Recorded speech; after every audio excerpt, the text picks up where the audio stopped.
Speaker साहब, मेरा कोई किसी से लड़ाई नहीं है। मैं पहले दिन से जब यहाँ आया हूँ, तकरीर नहीं करने दी मुझे।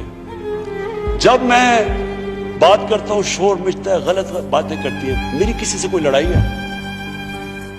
मुझे इन सबको जो भी ये समझता है कि ये मैं किसी से लड़ाई की वजह से या कोई मैं अपने दुश्मनियां किसी से हैं, मेरी कोई किसी से दुश्मनी नहीं है।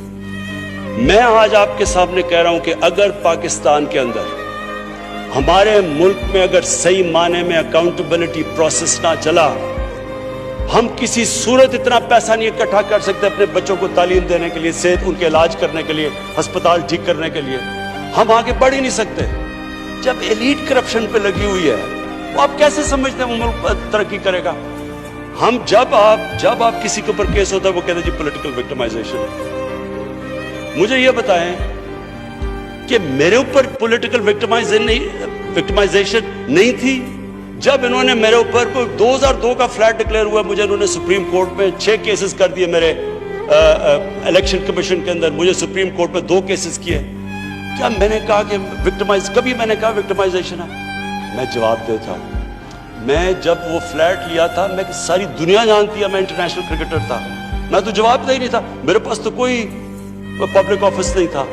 उसके बावजूद 10 महीने में स्पीकर साहब, जो मेरे से सुप्रीम कोर्ट ने जवाब मांगे मैंने दिए। 40 साल पुराने कॉन्ट्रैक्ट दिए, मॉर्गेजेस दिखाए, किधर से पैसा आया, मॉर्गेज में कितना गया, कब वो मॉर्गेज दिया, फ्लैट कब बिका, बीवी से जो पैसे लिए हुए थे यहां जमीन लेने के लिए।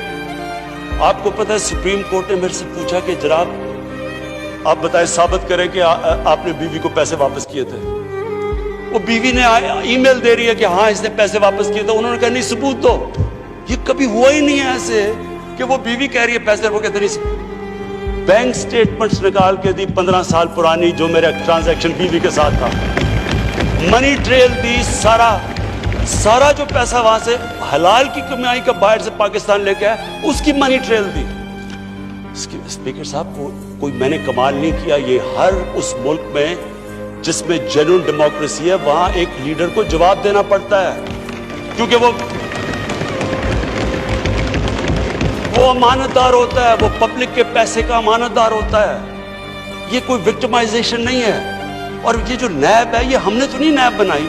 एक आदमी हमने भर्ती नहीं करवाया। नैब तो पुरानी है, 90% केसेस भी पुराने हैं, लेकिन गालियां हर रोज मुझे पड़ती हैं कि जनाब देखें इमरान खान ने ये कर दिया, वो कर दिया। लेकिन स्पीकर साहब, मैं चाहता हूं कि हमारी पार्लियामेंट चले। मैं चाहता हूं कि डिबेट हो सही, क्योंकि डिबेट के बगैर आइडियाज तराशे नहीं जाते। डिबेट सबसे इंपॉर्टेंट चीज डेमोक्रेसी की अकाउंटेबिलिटी और मेरिट के बाद तीसरी चीज है वो डिबेट होती है। यहाँ डिबेट ही नहीं हो सकती। जब बात करो वो शुरू हो जाते हैं कि जी वो नैब न्याजी नेक्सस या कभी कुछ शुरू हो जाता है। यानी इस तरह तो देखे ना स्पीकर साहब, मैंने तो नहीं नैब बनाई। पॉइंट ये है कि क्या फंडामेंटल प्रिंसिपल ये है, क्या हमारे जो इक़्तिदार में लोग रहते हैं वो जवाब देना चाहते हैं अपनी वेल्थ का या नहीं देना चाहते? और अगर वो नहीं देना चाहते तो बाकी क्यों देंगे? आप जो कल्चर होता है वो ऊपर से सेट होता है। वो कहते हैं fish rots from the top. जब ऊपर से खराब होता है तो सारा माशरा नीचे तक तबाह हो जाता है। करप्शन का स्पीकर साहब नंबर 1 प्रॉब्लम ये होता है कि मुल्क में जो पैसा ह्यूमन डेवलपमेंट में जाना होता है वो लोगों की जेबों में चला जाता है। नंबर 2 प्रॉब्लम ये होता है क्योंकि चोरी का पैसा होता है वो मुल्क में नहीं आप रख सकते, वो आपको मुल्क से बाहर भेजना पड़ता है। तो मैं सिर्फ ये कंक्लूड करता हूँ स्पीकर साहब, मैं अपनी ऑपोजिशन से बड़े रिस्पेक्ट से कहना चाहता हूँ, मेरी कोई किसी से दुश्मनी नहीं है, ना मैं कोई बदला लेना चाहता हूँ।